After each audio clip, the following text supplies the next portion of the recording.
Al-Fatihah. Bismillahirrahmanirrahim. Alhamdulillahirabbil alamin.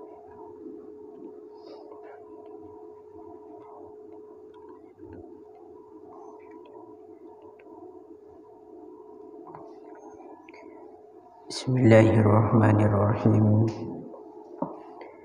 Faqad qala al-muallif rahimahullahu ta'ala wa nafa'ana bihi wa bi ulumihi wa bi barakatihi fid dharain amin. Allahumma amin.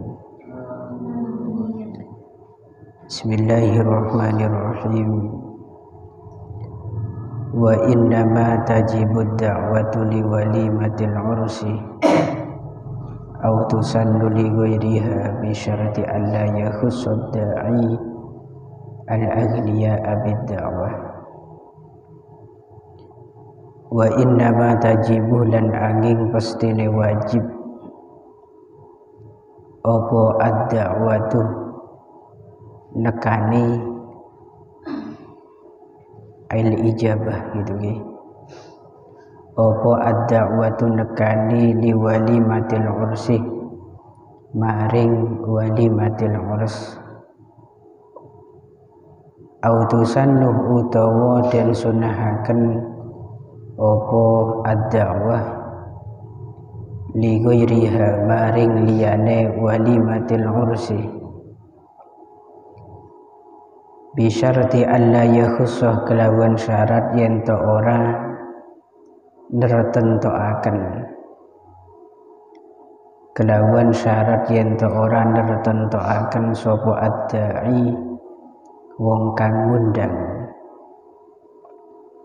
al-aghniya'a ing pira-pira wong kang sugih al-aghniya'a ing pira-pira wong kang sugih bid'awati kelawan undangan bal yad'uwahum balik yen to ngundang sapa ad-da'i ing aghniya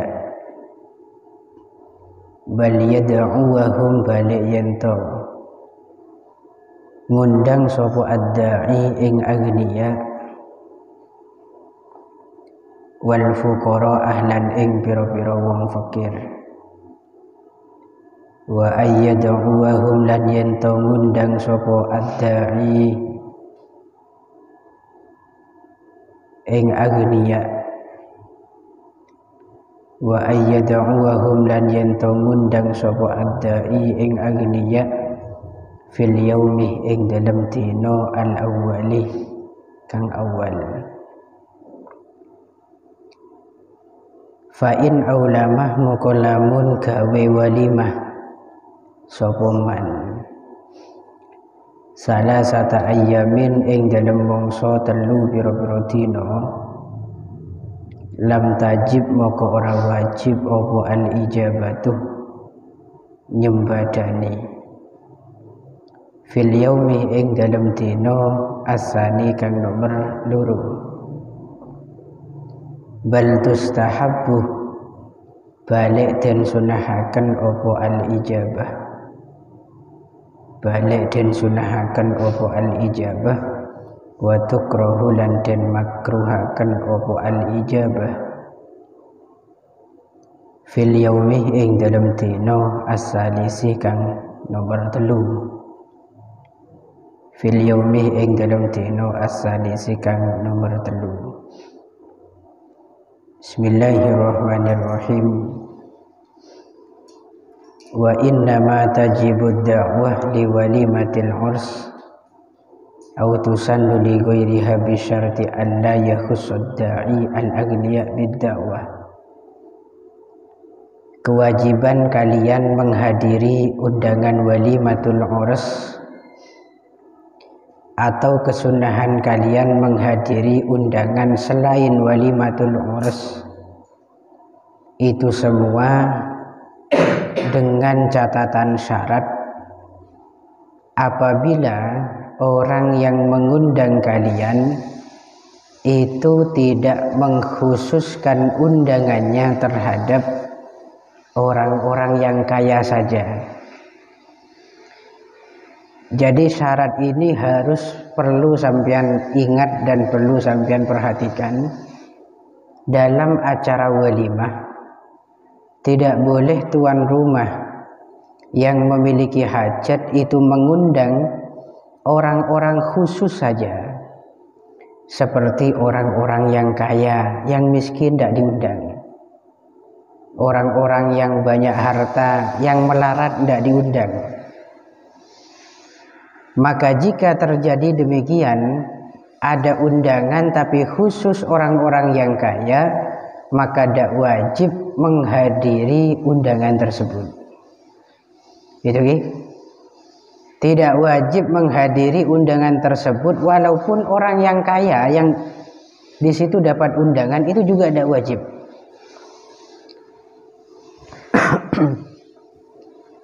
Dan yang perlu diingat, dia mengundang orang yang kaya itu karena faktor kekayaannya. Ai liginahum, dabun ulama, karena kekayaannya.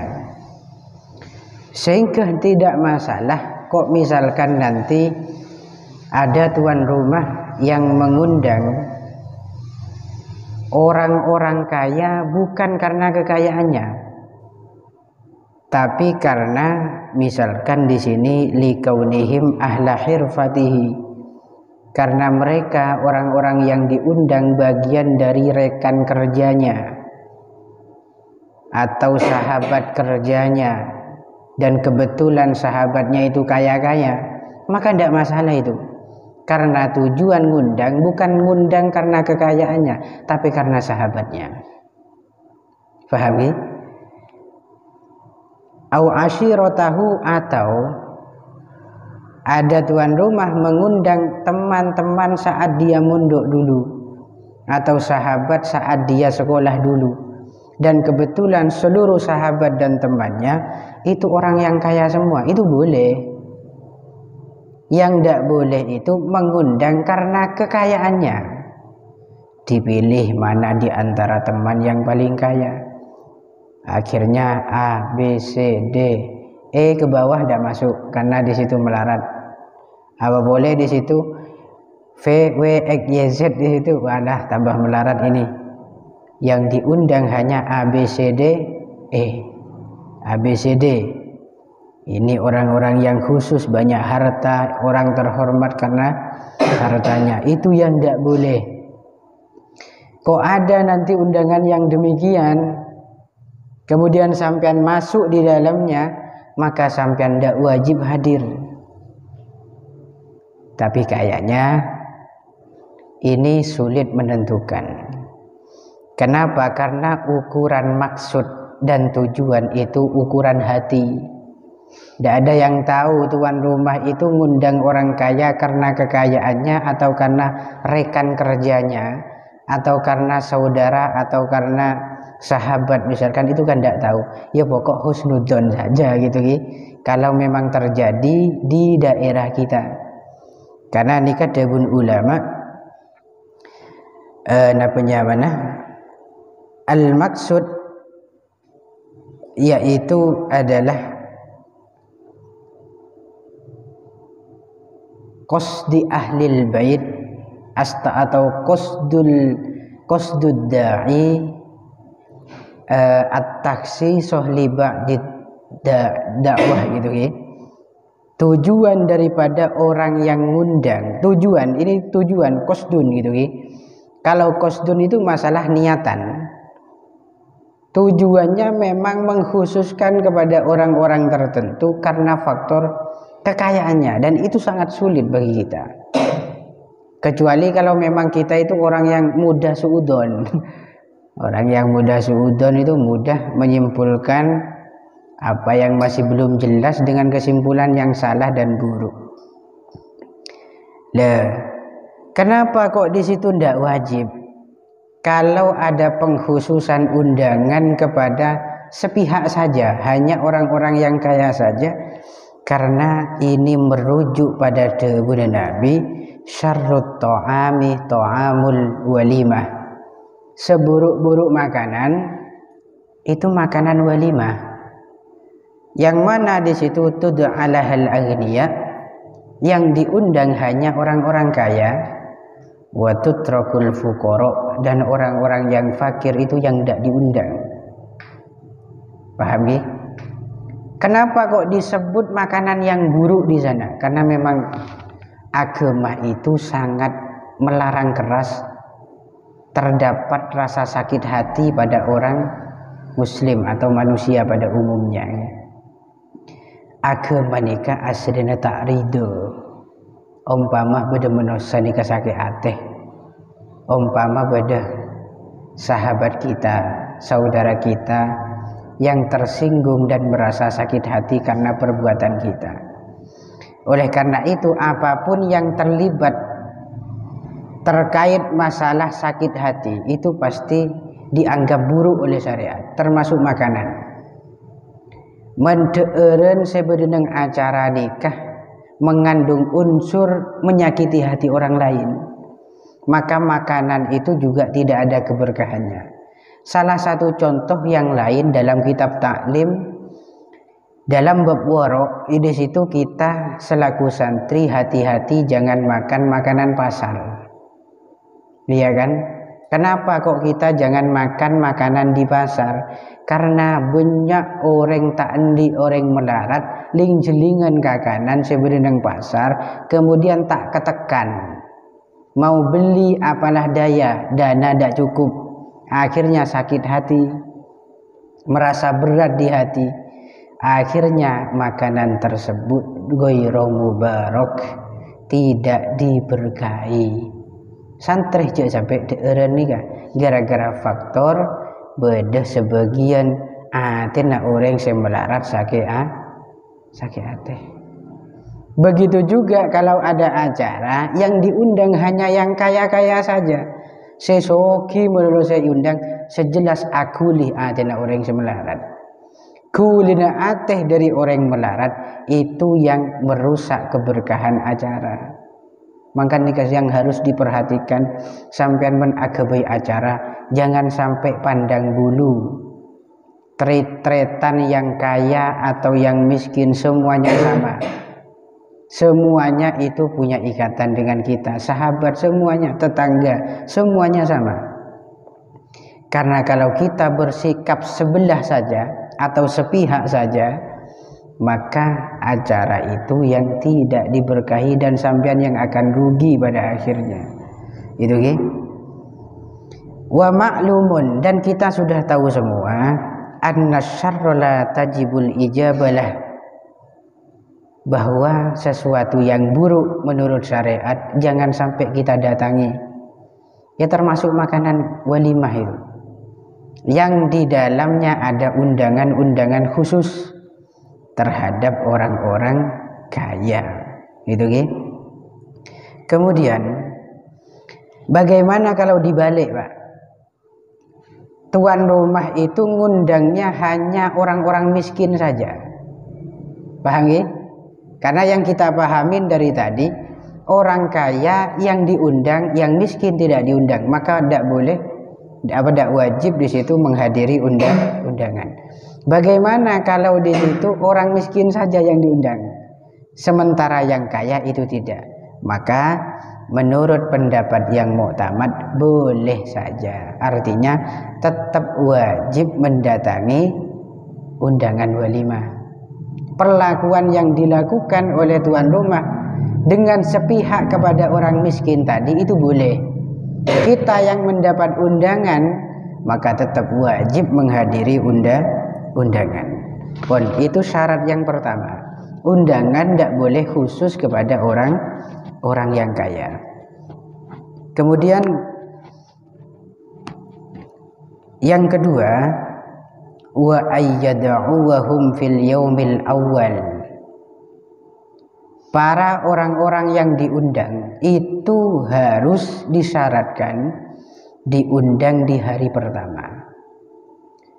Ayyad'uwa, dakwah kalau ikut redaksi yang awal itu maknanya ijabah. Gitu kan? Berarti undangan yang diberikan kepada orang-orang yang diundang itu waktunya di hari pertama. ketika ada orang yang membuat acara walimah sampai lebih dari 1 hari, misalkan 2 hari, 3 hari, atau bahkan sampai 1 minggu, maka kita hanya berkewajiban menghadiri undangan di hari pertama saja. Kayak ini, kalau ada orang buat acara 1 minggu walimah atau 3 hari walimah, lelean detina 2 hari misalkan, atau menjandeng jabah, kenapa lelean? Apa namanya? Panggulan 1 malam, 2 malam berikutnya dadine, ya kan? Dadine. Maka wajib di situ menghadiri acara walimah di hari pertama saja. Kapan hari pertama walimah? Berarti hari setelah akad nikah. Kayak gini. Biasanya panggulan atau belek-lekan nikah terjadi sebelum akad nikah. Mangken nikah lek-lekan, akad nikahnya hari besoknya. Berarti walimah dimulai sejak kapan? Selastaren akad atau selastaren jima.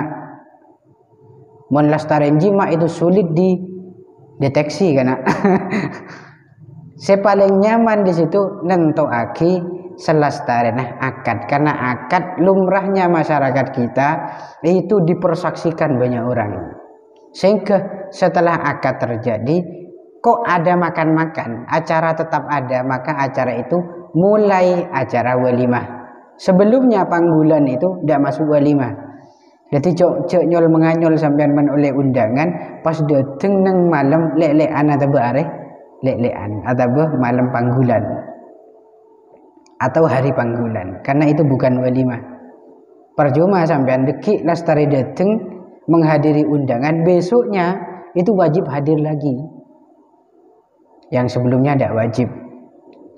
Kemudian hari besoknya itu yang wajib sampean. Pas tak ada gara-gara aroma salah starentar rogi tibi sampean. Paham ya? Terus bagaimana kok nanti ada kasus misalkan ada orang yang membuat acara walimah hanya satu hari saja, namun waktunya dibagi 3, pagi, siang, sore. Ini yang bagi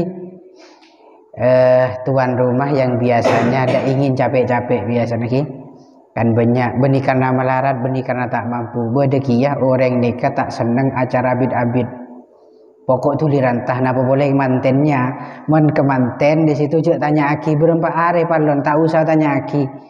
Kebanyakan kemantan itu senengan tak usah acara. Pokok mare akad wis marilah sempurna itu bagi manten. Tapi bagi orang tua biasanya ada sedikit rasa ndak enak ke anak, ke tetangga, teretan, tambahin ngomong misalkan ditambah detik acaranya.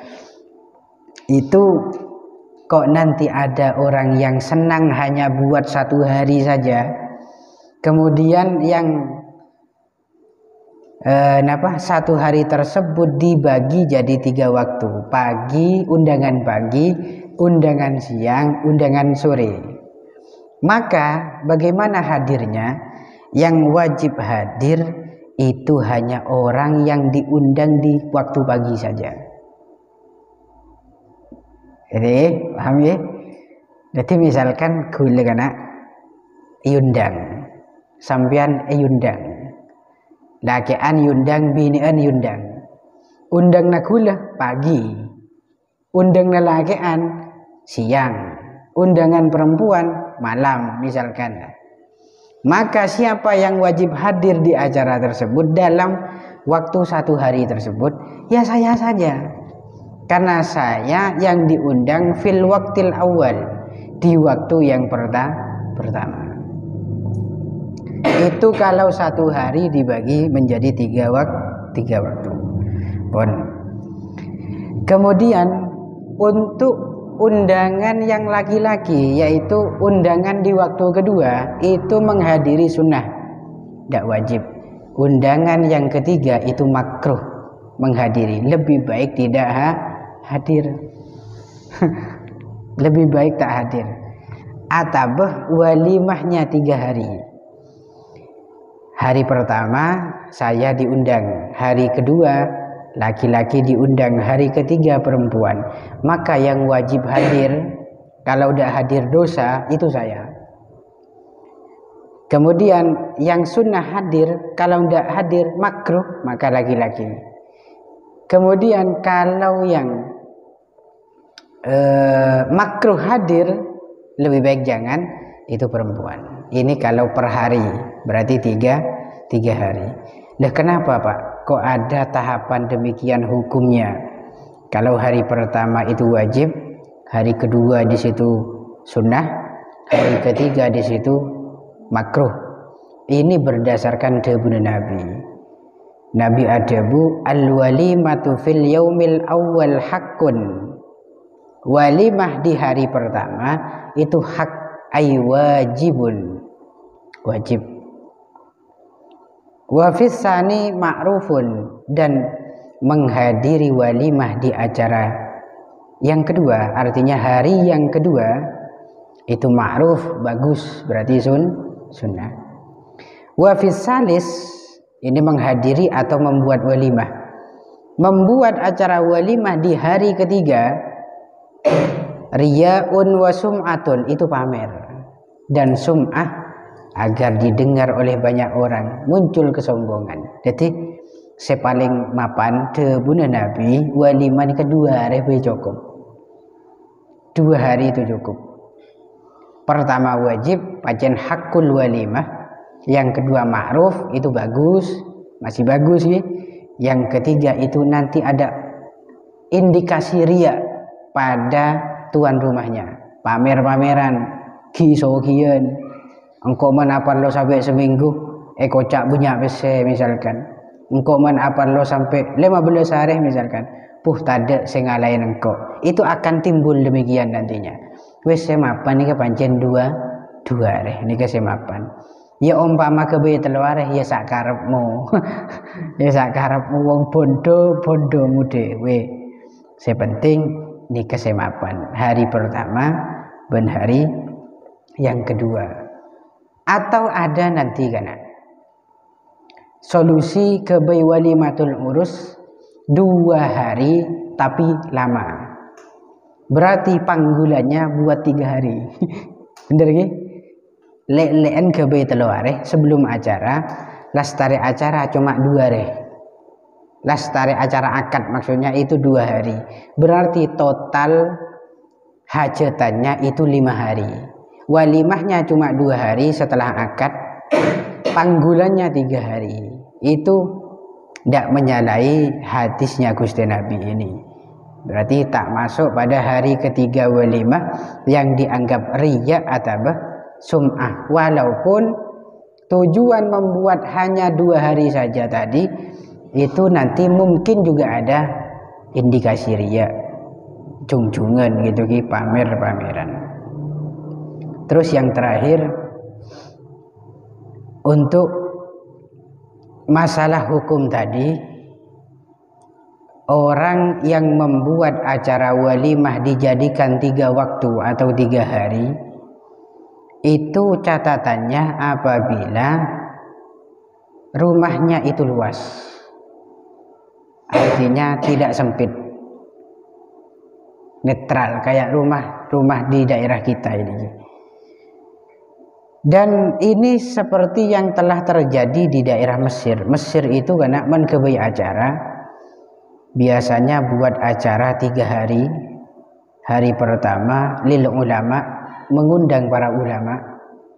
Hari kedua lil khawajat, para sayyid, para pimpinan, para pemerintah, pejabat.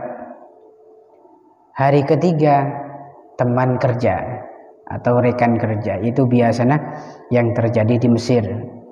Kalau ada pembagian waktu yang demikian, sementara lokasinya itu luas untuk dijadikan 1 hari cukup, maka menghadiri itu hanya wajib pada undangan di hari pertama. Tapi kalau tempat atau lokasi acara itu sempit, dibuat 1 hari tidak cukup, yang diundang 1000 orang misalkan, saudaranya 1000 orang, total dengan rekan kerjanya, dengan sahabat temannya, saudaranya, semua 1.000 orang, tempatnya hanya di pemukiman misalkan. Akhirnya dibuat acara 3 hari. Hari pertama dari rekan kerja, hari kedua dari para guru, hari ketiga dari tantretan atau para sahabat. Maka jika demikian, wajib tetap hari pertama, kedua, ketiga hadir. Wajib, karena pada saat itu kondisi yang memiliki hajat itu tidak memungkinkan jadi 1 hari atau tidak jadi 1 waktu karena tempatnya yang sempit. Berarti darurat membuat acara lebih daripada 2 hari atau 3 hari itu atau dibuat waktu yang lebih dari satu waktu. Itu catatannya demikian. Wa baqiyatus syurut mazkuratun fil mutawwalat, dan syarat-syarat yang lain itu masih banyak dan ini tercantum hanya di kitab-kitab yang panjang keterangannya seperti kitab syarah, kitab hawashi, kitab fatwa dan seterusnya. Ini besok saya jelaskan. Hanya ini saja. Wallahu a'lam bishawab. Al-Fatihah. Bismillahirrahmanirrahim. Maliki yaumiddin.